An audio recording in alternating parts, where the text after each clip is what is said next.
काय मग पावसाळा लागलाय आणि मक्याची कणीस खायला सुरुवात केली की नाही? मी तर केली बाबा.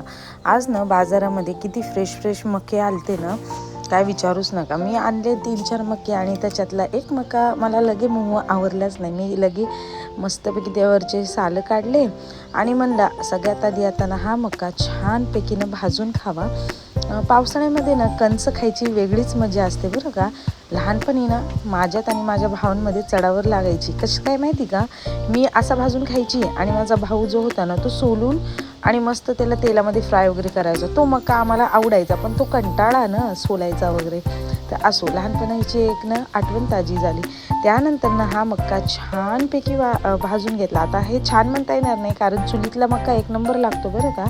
त्यानंतर ना थोडंसं मीठ घेतलं मी, मला थोडी चटपटीत मक्का करावा. त्यावर थोडीशी लाल मिरची पावडर टाकली आणि त्याच्यावरती ना थोडासा असा लिंबू पिळला. तर म्हणजे लिंबूला पूर्ण ते चटणी आणि आपलं जे मीठ होतं ना ते लावलं. आणि आता हे मस्तपैकी ना मी मक्क्यावरती लावून घेणार आहे. काय मग तुमच्या तोंडाला पाणी सुटलं आहे की नाही? आणि तुम्ही कधी खाणार आहे मक्का? लगेच मला कमेंट करून सांगायला विसरू नका. आणि हा स्पेशल मक्का चला तुमच्यासाठी, माझ्या यूट्यूब फॅमिलीसाठी. चला बाय.